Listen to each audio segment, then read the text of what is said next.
Hi, everyone, and welcome to First Draft Friday. I'm your host with Authors A.I. My name is Alessandra Torre, and I am joined today by Scarlett St. Clair, and we're going to be talking all about writing anti-heroes for romance or for other genres, and Scarlett's background in her upcoming books. So welcome, Scarlett. It's so great to have you on First Draft Friday. Do you want to start by just telling the audience a little bit about yourself? Yeah, I know that's my dog, Adelaide. I don't know what she's mad about. She's like, I'm the star. Let's focus She is on really the star. I think she's more famous than I am. But if you follow me on Instagram, you know about my dog, Adelaide. I'm also the author of A Touch of Darkness and then A Touch of Chaos, which I pulled out from my stack here. And it comes out May 12th. And this is the final book in my Hades and Persephone series. I'm really glad to have it done and to have it out in the world. So it's so exciting to finish up the series. That cover is gorgeous. I love it. Thank you. Thank you. It can be so hard to get. Yeah, it can be so hard to get a great cover. And now, before writing, you had an interesting background. We always say kind of like, can you tell us how you got into writing, what life was like before Scarlett St. Clair, versus now? Yeah, I started writing when I was 13 after I read The Lord of the Rings, and I had always been a very avid reader, but I was really reading a lot of mysteries, and Lois Duncan was like my favorite author. And then I read Tolkien and I realized that like there was this whole like you could create a whole world, like fantasy was an option. And I decided then I was like, I'm going to be a world famous author. And then every decision I made, like from that point on, was centered around being an author. So, like when I went to college, I majored in English writing, and then when I got my master's, I got it in library science because I was like, it's books. Library science is so much more than that. But being a librarian, I think, really influenced my career and my track toward becoming a full-time author, and I absolutely loved it. But so every choice I made sort of centered around eventually being able to do this full-time, and I'm very lucky that I get to. So when you started writing, you were reading like Lord of the Rings and fantasy. So can you talk about kind of how your genre progressed in both your reading and your writing, and what made you eventually settle on the subgenre that you write now? Yeah, so I was very much like interested in just high fantasy, and specifically I did read a lot of adult fantasy, but I wanted to write YA for the longest time. And it was actually being a librarian that sort of changed and shifted my idea of what I was reading and what I wanted to write.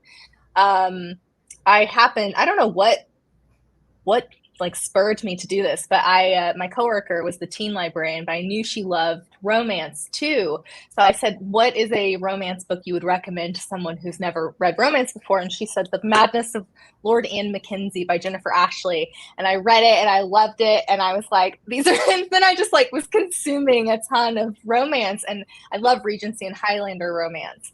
And I sort of started to feel like I'd always kind of wanted to write a Hades and Persephone retelling, but I really felt like I could mesh two of my favorite things and go for it and write this like fantasy romance novel, and I did. So it sounds like an odd progression, but it wasn't. It fit very nicely into my interests. So without spoiling, the series and the story for listeners who aren't familiar with Hades and Persephone.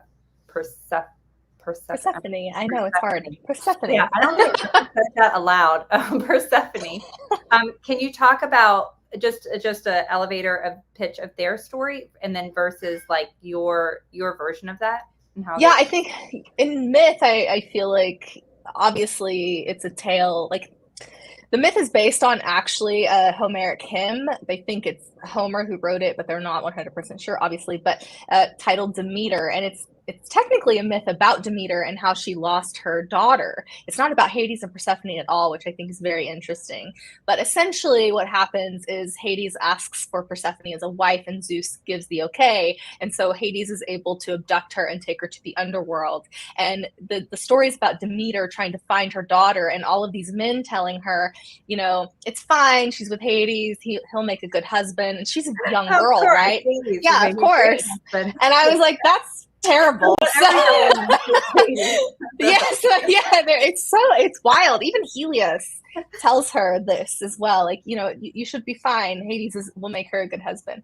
And I've always been like obviously frustrated about that. So I thought, okay, so if I brought this into a more modern setting, what would that look like? And how would these gods evolve if they had come to Earth?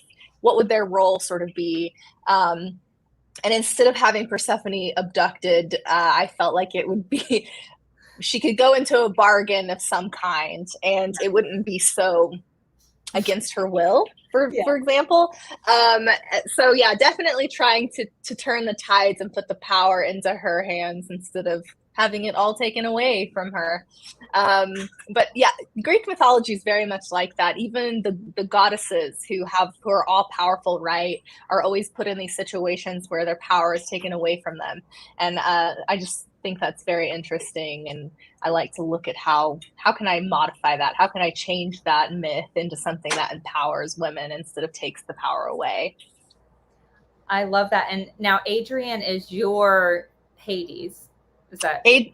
I mean, so Adrian and Isolde, that's a separate series, King of Battle and Blood, which that's like high fantasy, like and vampire and monsters. Yeah, and Hades is he's just Hades in that series, very much very Greek. Okay, yeah, so very much two direct. separate series that both have a dark anti-hero. Yeah, I would say Hades is less so than Adrian. Adrian is like my top. Even I tell people like he's a terrible person. So, well, let's talk about that, because you're writing not just anti-heroes, but anti-heroes that a reader needs to kind of fall in love with, right alongside, the reader needs to fall in love with, and your character needs to fall in love with in a plausible way. So how do you do that? I don't know, because sometimes I think, can you love this character, right? It's like, especially I would say in King of Battle and Blood, because I don't necessarily feel like I set out to have people fall in love with Adrian. They do though, and sometimes like I think it's cringe because he's a terrible person, right? However, I do feel like what I wanted to bring to the table is someone who lives in an environment that is very dangerous and fitting of this sort of timeline, which I think of as like medieval. Sort of like, I don't say that Adrian was based off of Vlad the Third, but I do feel like the trajectory of his life is similar to what Adrian's is. And I find that really interesting, like how he's revered in Romania, but outside of Romania, people have really made him into like Vlad the Impaler, and all of these stories have formed around him. How did that happen? So I think I just think in terms of that, not necessarily like, oh, you have to fall in love with this character I've created. And sometimes I wonder, like, why people have, because I see something very different. I see these flaws that I built into this person, and I see, like, I tend to side with the women in all of my books and not the men. And what ended up happening in Hades and Persephone is like people were really like mean to Persephone, and like they weren't as forgiving to her as they were to Hades, even though they kind of did the same things all the time. Like they had the same weaknesses. And I got really frustrated with that. And so I was like, I'm going to write Adrian, who you cannot forgive. And so that's kind of how that came about. So I don't really think in terms of, I'm going to force you, I want you to, or not force you to fall in love, but I'm going to structure this so you'll fall in love with this character. I just sort of write these flaws into these characters and see where it goes. So are there different types of flaws? Because I can see like there's someone who's like a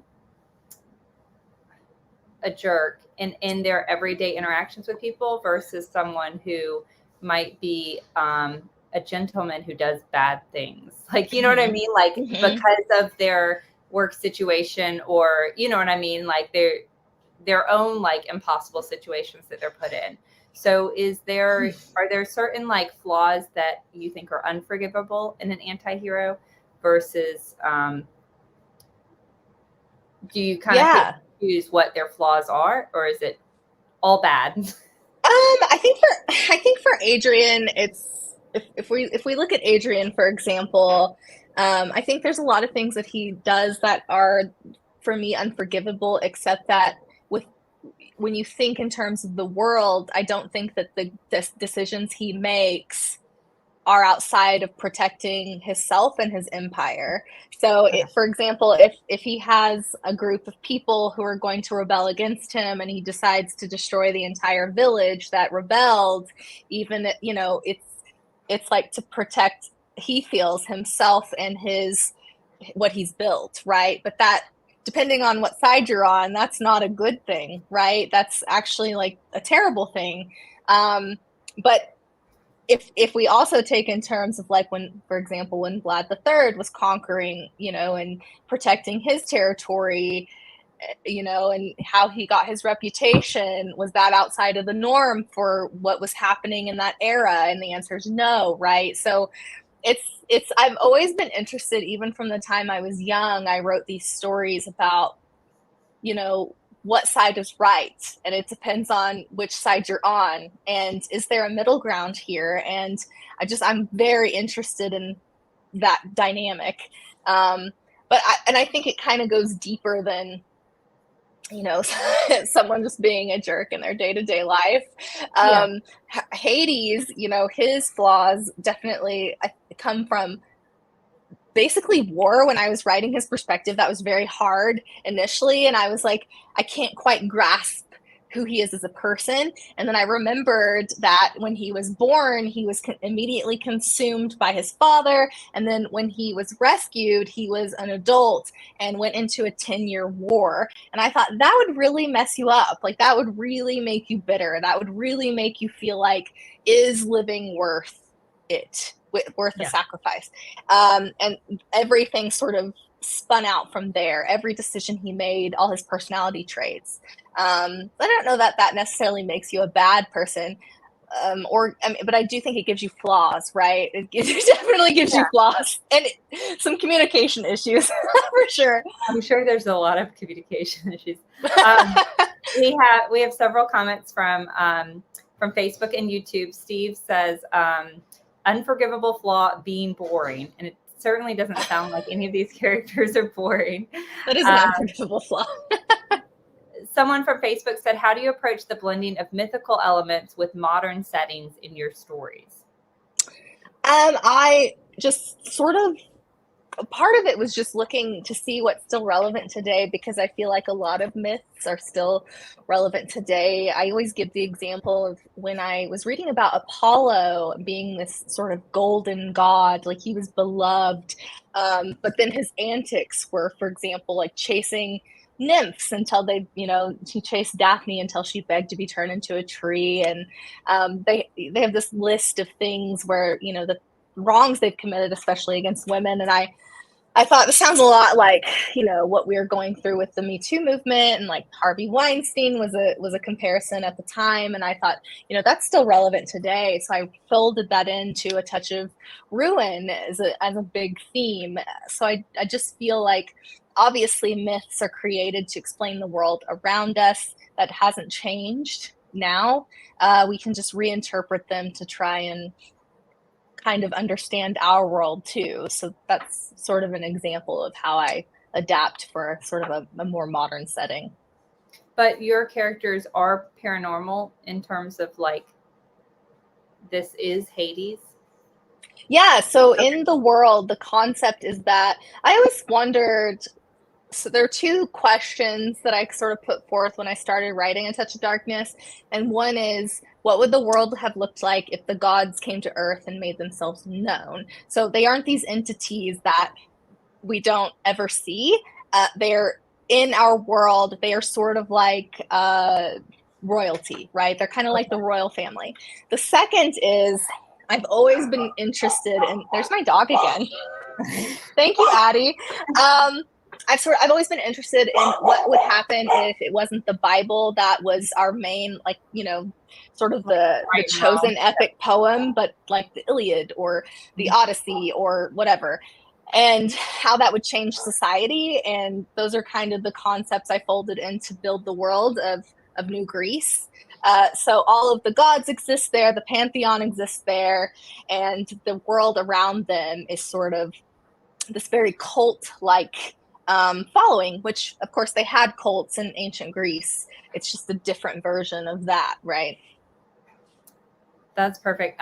Lacey from YouTube says, how does it feel to have the ATOD, which I'm assuming is a Touch of Darkness series, complete? What's your next project? And so just to touch on that for a minute, the last book in that series comes out March 12th. Oh, yes. Right? Yes. I'm so happy to have this done. No idea. It was also, as very authors, hard. I mean, you've probably finished that last book, what, 6 months, a year ago? No, 4 months ago. I had only, wow. yeah, and I would say less than that because so every book that I publish typically is finished 4 months prior to the publication date. But it took me way longer than I thought to write it. And it wasn't that I didn't know what was going to happen. I just emotionally could not do it. It was so hard. So I feel so relieved and excited, and I do think it's the perfect ending to the series, especially for people who have followed, from the beginning, and all the hardcore fans. Definitely like the perfect ending to the series.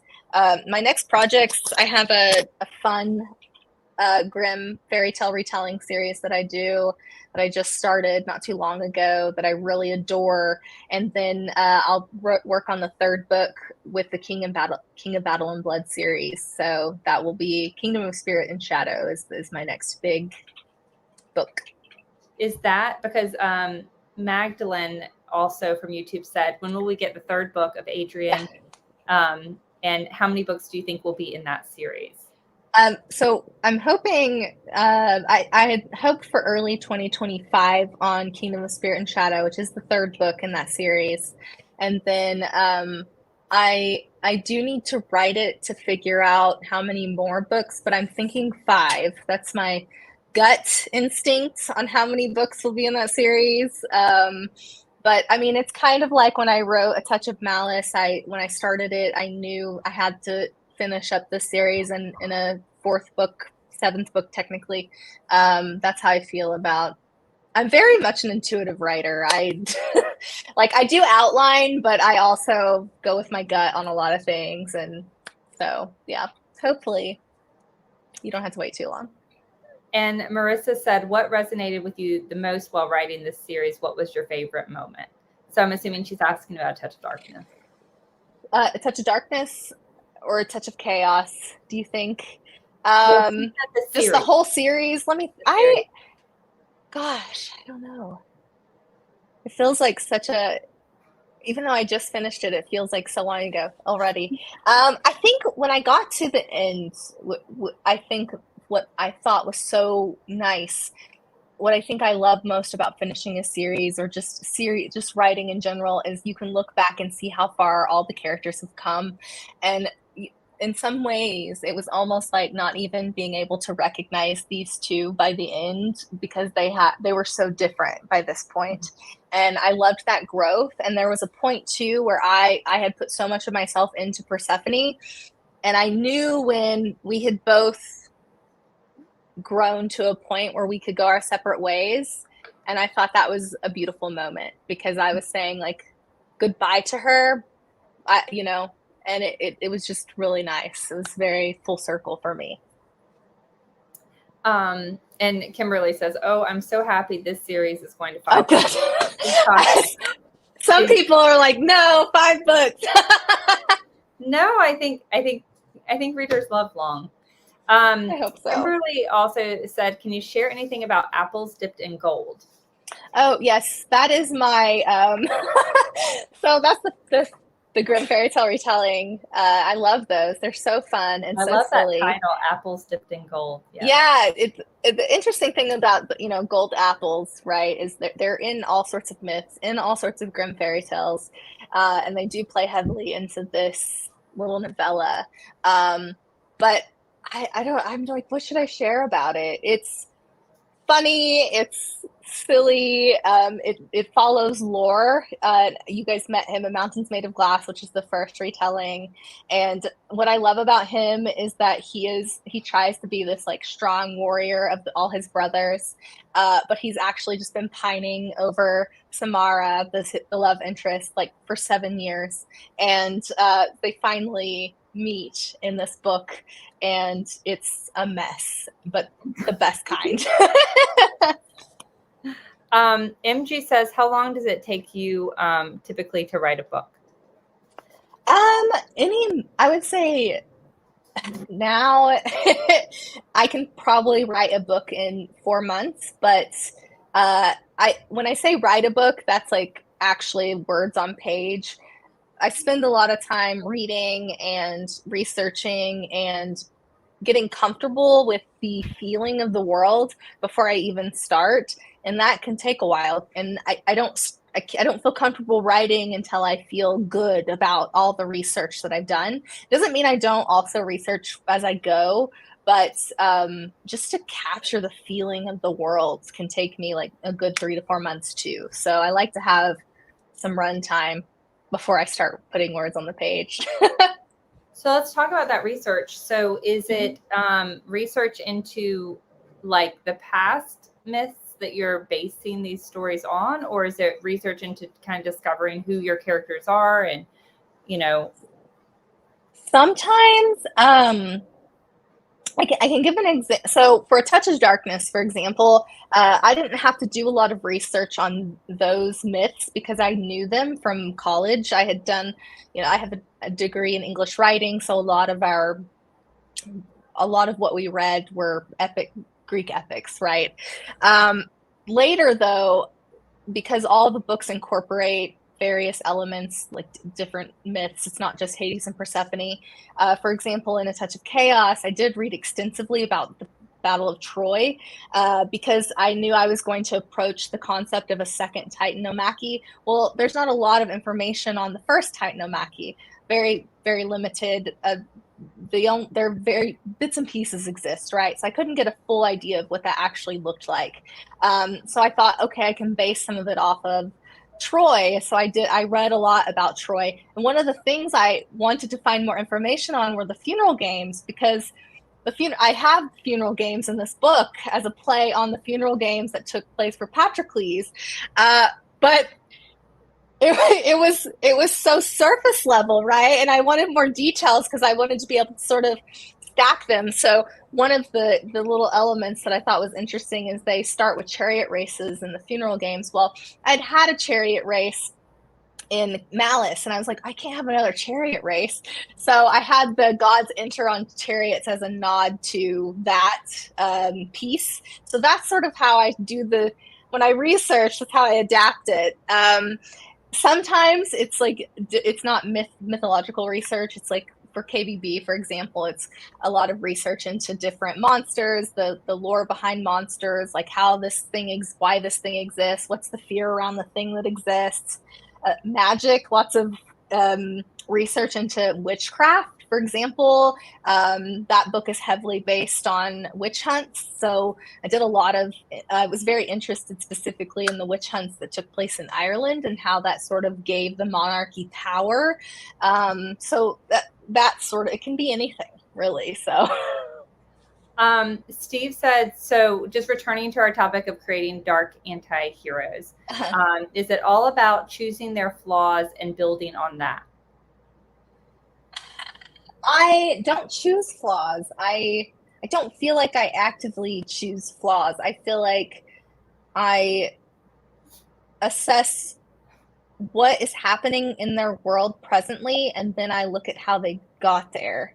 So I feel like they guide it. They tell me like, this is why I'm doing this. So it's a series of questions for me. Like for Adrian, it was like, why are you conquering this world? What did these people do to you? Why are you so angry? And then I just pick that apart until I get to the source of his madness, because he's insane.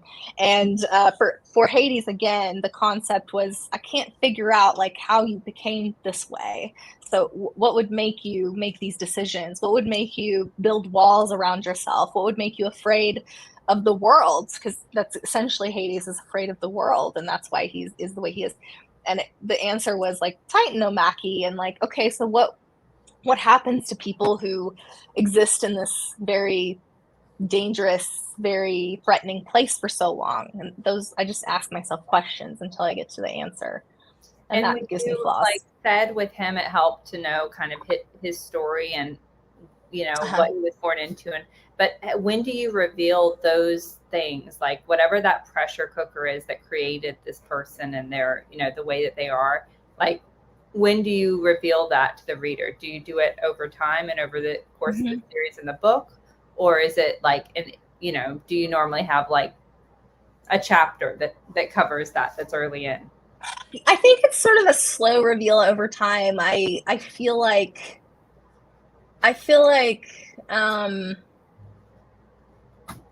yeah, it's so interesting. I can tell you something I do. So something I do to keep track of these things, though, is I do this, what I learned in college called a roadmap.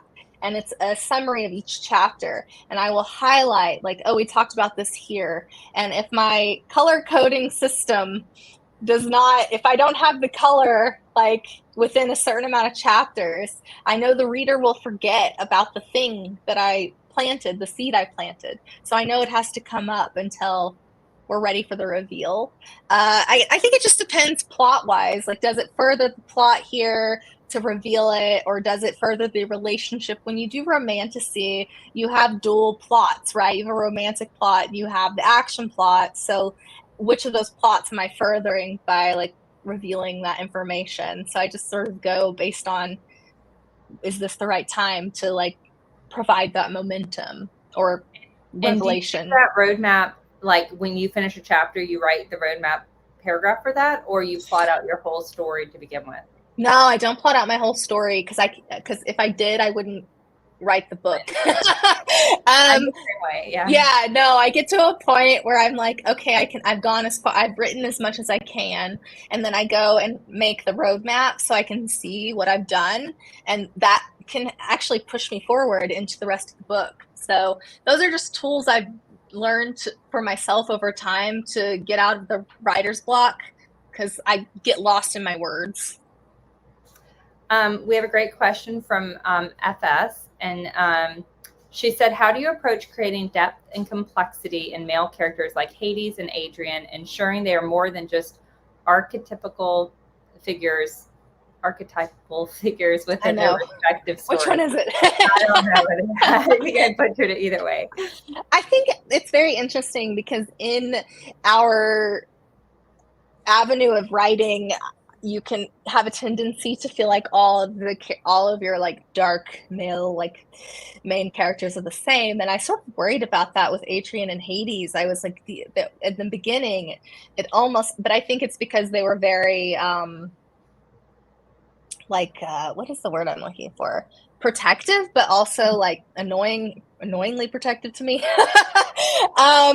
So I don't know. I just, sometimes I'm like, oh, I just hope, but I feel like the choices they make, people often ask me if Hades and Adrian would get along. They would absolutely hate each other. I think Hades has a moral code that does not really exist with Adrian. His one redeeming quality is that he loves Isolde, and that's where it ends. And even that, like, I sort of question, because I feel like Adrian always lives in the past. So you see, I think I really always have this idea in my head of like how different they are and what their motivations are and how they would react to certain situations. And I think in that way you can keep them sort of separate, because to me, they would not make the same decisions. They very much handle their relationships differently. Yeah, I don't, and I think not everyone will agree that I do keep them separate enough. I don't know, but to me, in my head, it feels different enough. Well, we are down to the final minute, and but I do want to get, because you mentioned redeeming qualities, and his one Oh, redeeming yeah. quality, which ties in perfectly to this question from Christine on YouTube. How do you illuminate your anti-heroes' redeeming qualities? By using side characters, or do they even have redeeming qualities? And if you're able to answer that in a minute, that would be great. Let's hope I can. Yeah, I think you can like spotlight something that they do. Like for Hades, he has a very soft spot for his people, right? He gives them a life outside of being shades in the underworld. You also see him through his side characters for sure, especially Akate and Hermes. But they're also willing to point out his flaws, and I think that's very important dynamic. Adrian, his only redeeming quality is his old. That's it, and he has nothing else. I love that. Well, this was fantastic. Thank you so much. And to everyone who's listening, if you haven't had a chance to read Scarlett's books yet, you can start this series with A Touch of Darkness and then move through to the book she just showed, which is Touch of Chaos, and is coming out March 12th. So thank you so much, Scarlett, for joining us today. Thank you to everyone who attended live and your fantastic questions if you're watching the replay. It's great to have you here. And please follow us for more First Draft Fridays. We'll be back in 2 weeks with another author and a new topic. So thank you so much, Scarlett. Thank you to our audience. And I hope you all have a fantastic weekend.